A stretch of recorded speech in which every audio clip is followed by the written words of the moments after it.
Hey, beautiful friends. Happy Wednesday and welcome to live Q&A Wednesdays with me. I'm Darcy.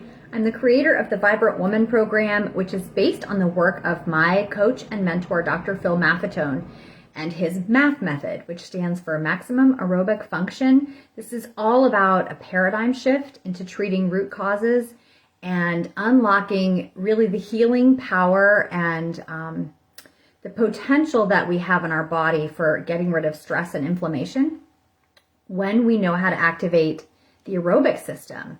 And it's, we say that word aerobic, it conjures like old Jane Fonda videos or something, like aerobics classes. And a lot of that is a myth that I'm here working on the front lines of busting these myths. A lot of that work you see people doing what we call cardio, and people who are working so hard, whether it's on a treadmill or in a class or what they're doing, this work that puts us actually into an anaerobic state because it's too high of an intensity. All of this work causes more stress and inflammation. It's not just exercise intensity that matters with this program. It has everything to do with what we eat and our carbohydrate tolerance and our ability to rest and recover. This is acting a little funny today. I hope you can still see me all right. My phone stand broke. So here we are. It's all makeshift, but we're going to make it work. That's what we do. And I'm just here today to answer some questions then that I got from clients this week. Got my trusty golden retriever over here keeping me safe. It's so dreary here. It's dark. I'm having trouble getting enough lighting in here. I'm in the northern hemisphere. It is so dark and gray most days now, and we've got an especially dreary, foggy, rainy day out there. And that leads me to the first question. I had someone ask me recently, how do I avoid SAD? SAD stands for seasonal, the sad season. It's talking about seasonal depression, seasonal affective disorder.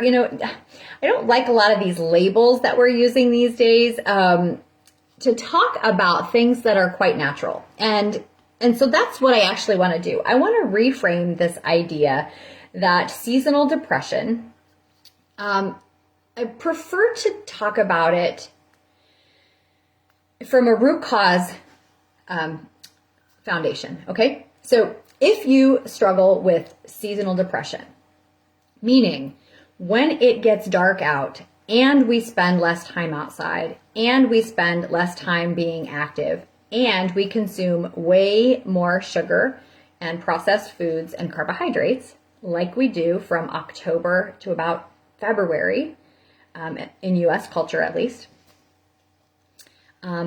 then we're obviously if that's the cause, if that's what we're doing to our bodies, then we're obviously going to see an impact of that, right? We're going to see a consequence of that. We're going to see an outcome that's based on, so this is what we do, and then we're going to see the body respond to that. So one of the things that I like to help folks unravel or untangle, if you will, is the idea that these symptoms that we feel in our body is some kind of, and you could use a lot of different labels there, because most of the labels that we get, diagnoses that we get, these are snapshots in time of what the body is doing to try and adapt. So we end up with labels that we think are problems that we sort of assume come from outside, like the diseases like attack us or that there's something wrong with us. Now, I'm not going to say you should be happy about feeling depressed. You can't be, right? I'm not going to say you should be overjoyed about your pain or your inflammation or your bloating, your stomach problems, your bathroom problems. These are all the things I hear about from clients on a weekly basis. These are the things folks struggle with in their human bodies. What I'm saying is, if we can just shift our perspective just a little bit and listen into those symptoms rather than trying to name them as diseases, as things that we have, if we could shift our perspective a little bit and begin to listen to those symptoms as messages from the body, that the body is doing its best to adapt to a certain situation, then we would be a little closer to getting to root causes. And that's what I invite you to think about in terms of seasonal depression. First of all, we have kind of an unrealistic expectation of human beings in our modern culture, but particularly at this time of year. And this is going to tie into our next question, because I'm going to talk about, basically the theme today is seasons and cycles. And I think nowhere is this more obvious than for those of us living in a woman's body. If you have ovaries, if you are in a female identifying body, if you are a fertile human being of childbearing age, like, number one, there's a lot of expectations that comes with that. Number two, the focus of those expectations tend to be on praising the parts of the cycle that uphold society's like vision or version of what they need most from us. Hey, Constantina, how are you? I'm so glad you're here. Good to see you. So here's what I want to invite us to think about. I want us to think about the seasons, especially if you live in a temperate climate like I do, where we have very marked seasons, right? We have spring, summer, fall, and winter. And we're heading toward winter right now. It's dark, it's cold, we have to go inside more. So, but here's the thing, it's the middle of the holiday hustle and bustle too. So we're working extra hours to make extra money, to buy those gifts. The stores are open late. We're getting into the stores. We're shopping instead of, nestling in at home where we should be. We're trying to keep up with extra social events. There's parties and there's responsibilities with the kids, and they have their parties and they need a gift for school, and there's an extra this and that and another thing. Like, that's actually the exact opposite of what nature is doing. Have you noticed? I mean, aside from a few squirrels and the birds kind of like busying their little stash for the winter, it's really quieting down out there. The leaves are gone. The flowers are gone. I'm just looking out my window, like, it's quite still. We're not like nature, folks. We are nature. So one of the things that I hear from people who are beginning to identify their root causes of their seasonal depression and turn it around a little bit is that they finally sort of embrace the fact that there needs to be a resting season, and that it's okay to allow themselves a season of rest. And that one of the things that pushes us to turn inward, to quiet down, to surrender, to let the outside things go, to stop looking shiny all the time, to really just let ourselves be. One of the things that pushes us in that direction are thoughts of depression, feelings of lethargy, sort of a brief abandonment, if you will, of hope. When those things hit us, they feel heavy. That weight is forcing us down into a seat where maybe that's where we need to be. Maybe it's really important that we allow ourselves a season of rest. So I'm here to just invite you to think about that, number one. Number two, there are some very real things that we need to look at that are impacting our brains, and therefore our thoughts and our feelings, our perceptions. And I want to talk about a few of those and give you a few tips. So the question that I got was, how do I avoid SAD and seasonal depression? And my answer is, I don't avoid it. I manage it. Okay, so I'm not, I've got this Vibrant Woman program, and I'm pretty energetic a lot of the time. Part of that is because I'm careful and intentional about when I schedule interviews and Q&As and when I have to show up and bring energy. I do that with respect to my natural cycle, because I have seasons and cycles, just like nature. Everything in nature, that includes us human beings, and in particular, it includes human beings in a woman's body. We have a cycle and seasons. So I tend to, and I'll talk about that in a minute. That's both annually, but monthly for us women too. And I'll talk about that in a second. But one of the ways that I manage this seasonal So I don't necessarily call mine depression. I have had that before, and because I don't have it much anymore, when I do get it, I'm able to identify, 2 days after I eat an entire chocolate bar with 30 grams of sugar in it, I'm depressed. That's not a coincidence. That's a very obvious cause and effect. If you eat sugar every day, then it becomes a little bit more chronic and subtle. If you do it every once or twice a year like I do, it becomes acute and obvious. And that's one of the reasons why I do the coaching that I offer. One of the most important coaching packages that I've created, and the most popular one right now by far, is something called personal carbohydrate testing. Because sugar is an extreme form of carbohydrates, but there are others that are less noticeable and less obvious to some people. Things like pretzels and bagels and bread and pasta. Those things are not as noticeable. That's sugar in disguise for a lot of people.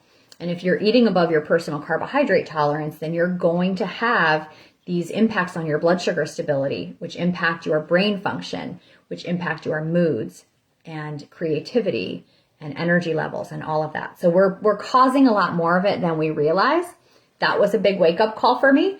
Not everybody's ready to hear that or take responsibility for that or do something about it. So I'm just going to keep dropping the seeds every week, hoping to reel a few more people into beginning to pay attention to your body. And notice when you feel low.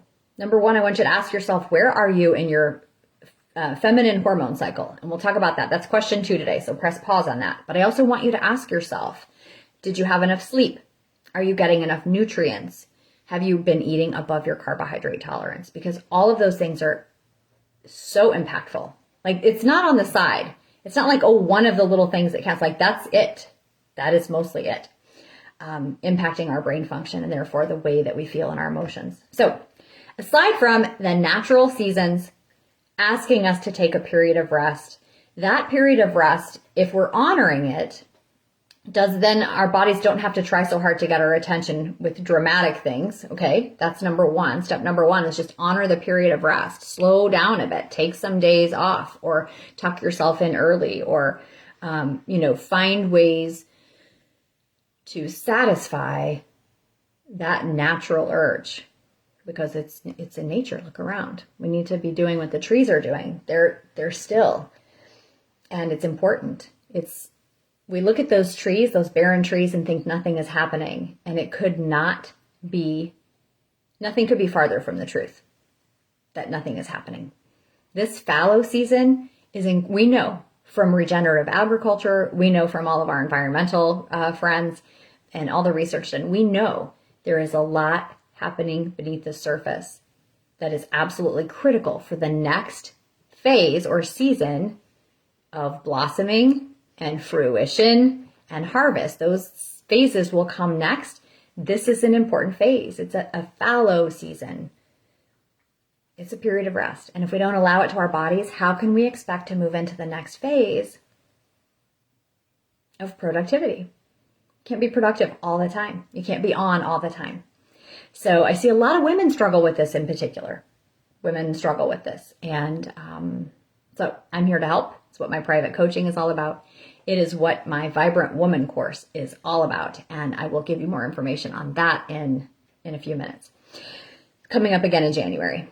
So, hey friends, I see you there. I'm happy you're here. We're talking about how to avoid SAD, seasonal depression. I don't avoid it, I manage it. As a founding member of Certified MAF Method Health Coaches and a recovered sugar addict, I talk about what you can do to avoid feeling terrible during this season. So here are my tips. Knowing that it's neurological and brain-based, that this really is about messages from your neurons. What we need to do then is treat the root cause and make sure that the brain has everything it needs. The foundation of that is good nutrition to the body, And number 2, managing our blood sugar stability, which has everything to do with your carbohydrate tolerance and staying under it. So here's a couple of things that I do. Step 1, I make sure I eat underneath my personal carbohydrate tolerance. If you don't know what that is, feel free to send me a DM and I can explain to you how you can learn that. It's super simple. It's in all my other videos on YouTube. Head over to my YouTube channel and you can learn more about that. If you want help, support with that, I absolutely take folks under my wing and hold their hand through a month-long process of learning your own personal carbohydrate tolerance. There's probably nothing that's more important for your long-term health than that. So highly recommend it. Stay under your carb tolerance. Number 2, get enough vitamin D. We know they've been talking for a decade or more in the leading edge of functional medicine, and we know most adults in the Northern Hemisphere are vitamin D deficient. So a couple of ways to handle that. Number 1, still get outside every day. So it's a gray day where I am right now, but a good 30 minutes outdoors, even in this overcast day that we've got, with some skin exposed, is adequate to get the vitamin D3 conversion from the sunlight through your skin into your body, into your bloodstream. So we've got to get outdoors, even in the winter, even when it's cold. And the way I say, the best way to do this is to just keep being outdoors, because, aside from the crazy Indiana weather where it goes from like 70 one day to 30 the next, the point is, like, if we're outdoors every day, we can acclimate a little bit better, so it doesn't just feel like all of a sudden it got cold. Okay, so get enough vitamin D. Get outside and get as much vitamin D as you can naturally. Number 2, supplement when you have to. Vitamin D3 is the best source. Get a bioavailable source. Get it from a good reputable brand. And you need to supplement with vitamin D, okay? If you have a good functional medicine doctor, somebody can help you with that dosage. That's ideal. We should ideally be checking our blood serum levels for vitamin D like in October. Basically at the end of the summer, to see where we're at, and then again as we head into winter, because we need to see where's the gap. We supplement to fill the gap. We don't want to just rely on the supplements. Does that make sense? Okay. Step number 3, get enough movement. Oxygenation of the cells and the brain is one of the best things you can do to keep your brain healthy, to make sure that it does not end up with lethargic thoughts, hopeless thoughts, depressed thoughts.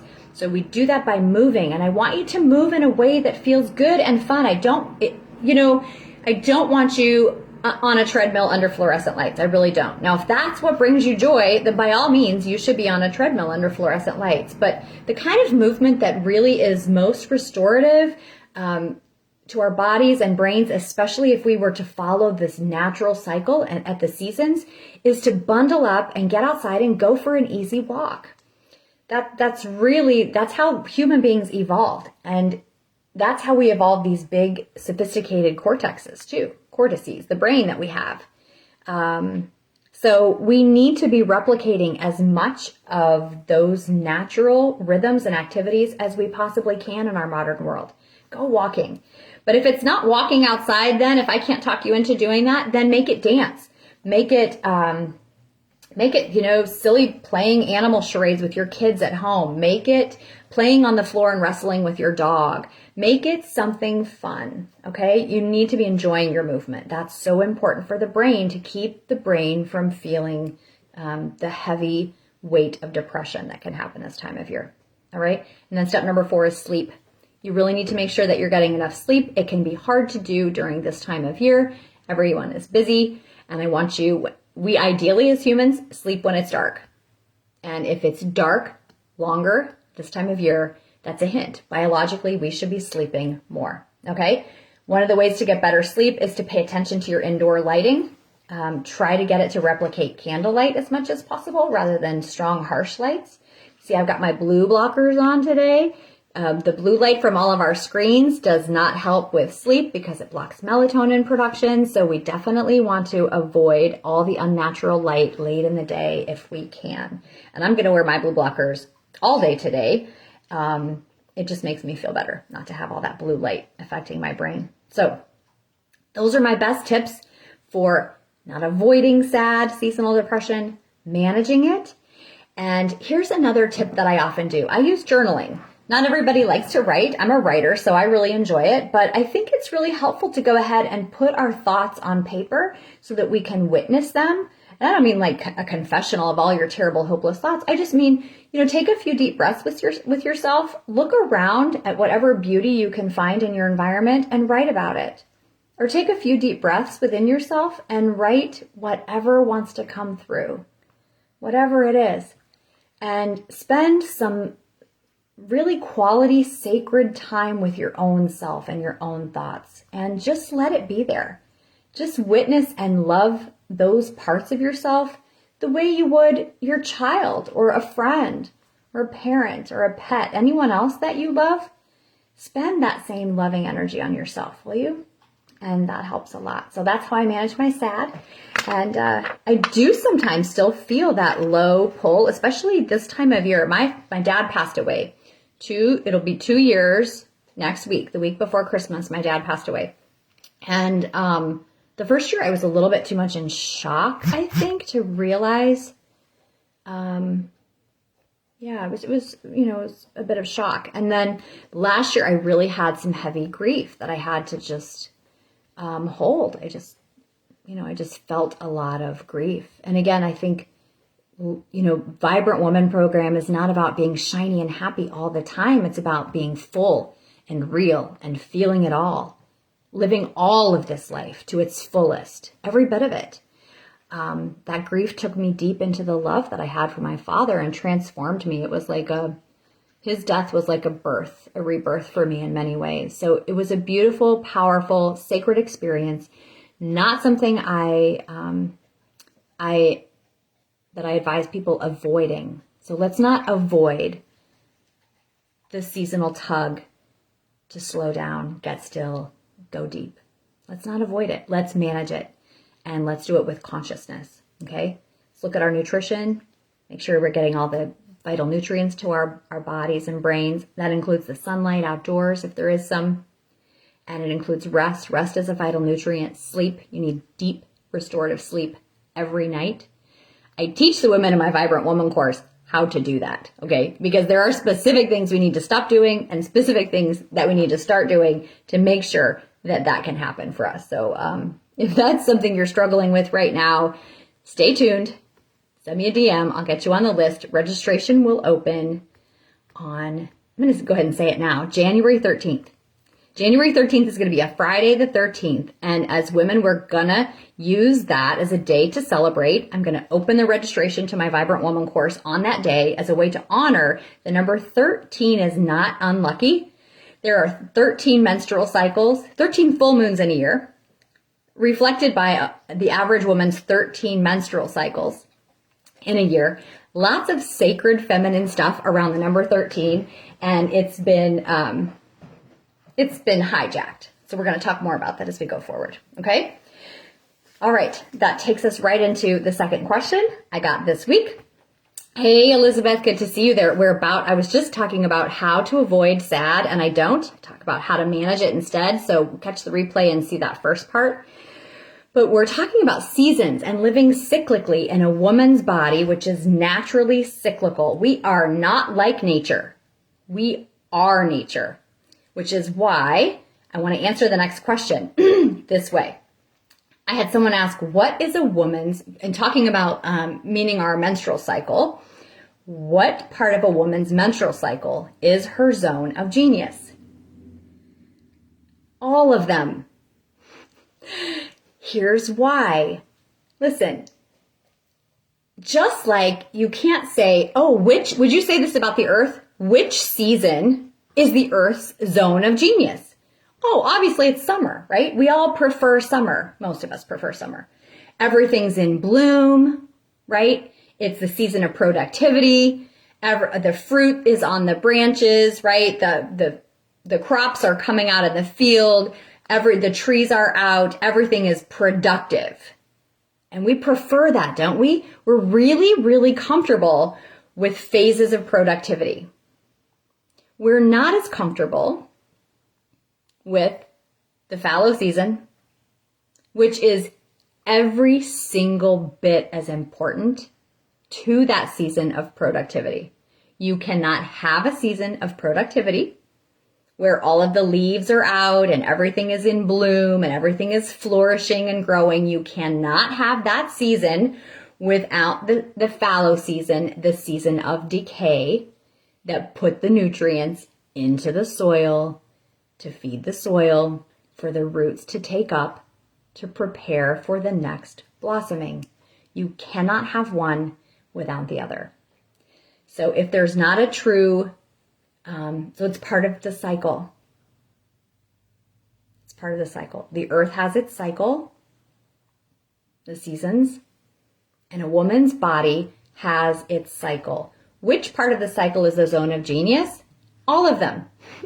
Because every part of our cycle has a different focus.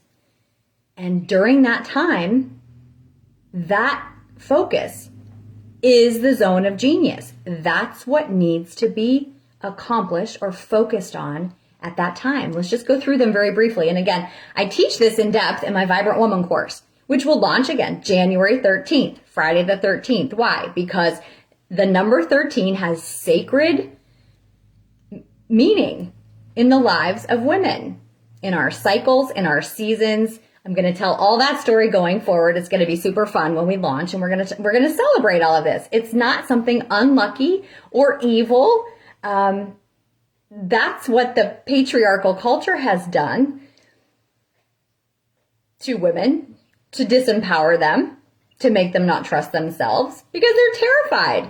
Because the mind, at the level of the mind, we cannot fully grasp the wholeness of the natural cycles and seasons of nature and the human body. Why? We can't control it. This is about letting go of control, not having more control. And nobody knows this more than a woman living in a cyclical body, right? So I propose it is time to befriend our bodies, to trust our cycles, to allow that wisdom to fill every aspect of our life, to follow it. Yeah. So which part of your cycle is your zone of genius? Well, it depends on which specific genius you're talking about. If you're talking about productivity genius, producing, creating, earning, connecting, shining, blossoming, that is a woman's ovulatory phase. Happens in the middle of her cycle when she's ovulating, right? And nature says, let's reproduce, right? And I don't know about any of you watching, but when I ovulate, I can't string two decent words together. The language part of my brain is not working. The sensory part of my brain, it's working on overtime, right?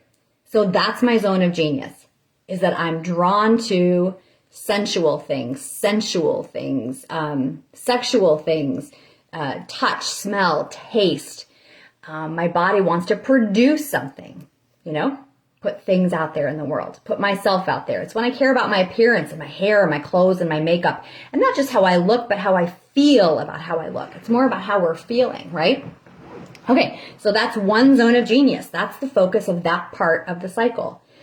The next part of the cycle then is the luteal phase. Well, this is the part where we're sort of waiting. There's a bit of a waiting. This would be, so that ovulatory phase is like, it's kind of like spring, right? And then the next phase is like summer. It's like it's all out there. So either that egg was fertilized and there's something starting to take place or not. It's a bit of a waiting, right? So what's the focus of that phase? Well, we tend to be, so for a woman in that phase of her cycle, she's nesting. She's creating things. She's preparing the pathways. She is preparing the environment for all these good things to come. And her focus begins to turn inward. She's less likely to want to connect and please people out there. She's more focused on preparing this environment for what's going to be coming through her, whether it's another human or a book or a business or an idea, whatever that is, whatever we're birthing. We go through these cycles repeatedly, right? So that's the next phase. And that zone of genius is more inner focused. It's more about, preparing and making and building. The next phase then, so in a woman's cycle would be menstruation. If we're on a cycle, if that egg wasn't fertilized and she's not pregnant, and she's not going to be, so that's when the cycles become more, it's not these micro monthly cycles. It's a larger cycle of childbirthing. We're not going to talk about that one. So if the egg isn't fertilized, then the next part of the cycle is menstruation, where you shed that lining. And that is the fallow season. That equates to winter outside in the seasons. What's the focus? Refertilization of the soil. When you equate that to a woman's body, it's about preparing yourself by letting go. You let go of the lighting of your uterus. You tend to let go of thoughts, ideas, things in our environment that no longer suit who we will become in the next cycle. It is, I clean out my closet every time, a different closet. I throw things away. I get rid of things. If I'm cleaning out a closet in my ovulatory phase, I'm going to make little piles and keep things. If I'm cleaning out a closet in my menstrual phase, hell with it. It's gone. Shed, release, purge. That's the focus. That's the particular genius in action at that time. Now, I will say this, and we talk more about this in my Vibrant Woman course. Society doesn't so much like those last two phases of a woman's cycle. They discourage us from allowing our true inner genius to guide us in those ways. Society loves a woman in her ovulatory phase. Look good, please me, be happy, smile a lot. Culture loves women like that. A woman who doesn't give a bleep.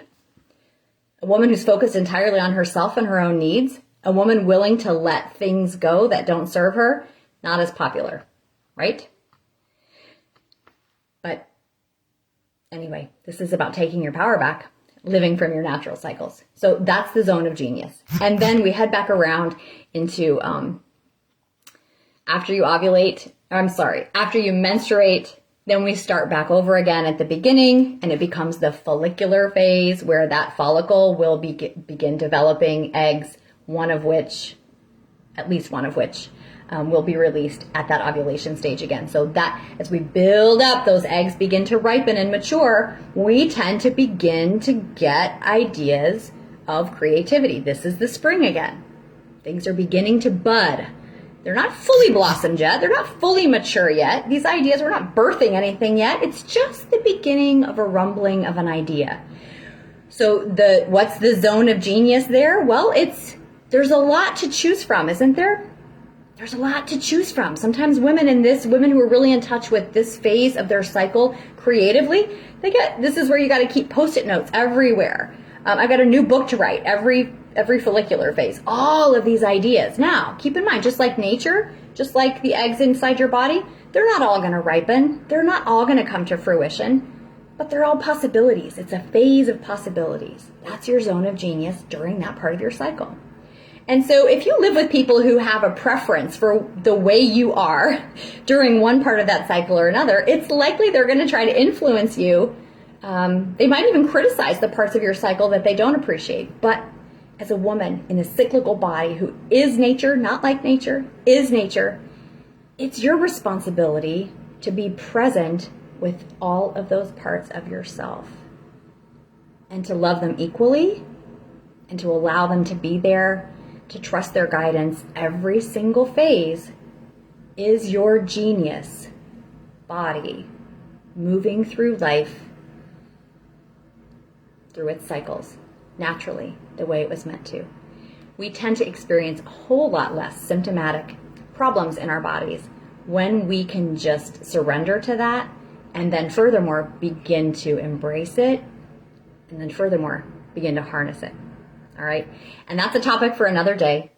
But if you've taken away anything today, I hope it's that you can trust the impulses that come seasonally. Know that they're going to be different. And know that this too shall pass. And there is a wisdom to every season and cycle. Every single one of them is a zone of genius asking you to focus on what is called for in that moment. Right? So there's nothing wrong with you. Surrender to your sweet, beautiful self. Take some deep breaths. Find some time and space by yourself every day to see if you can just tap in and notice this happening. So I love that you're all here.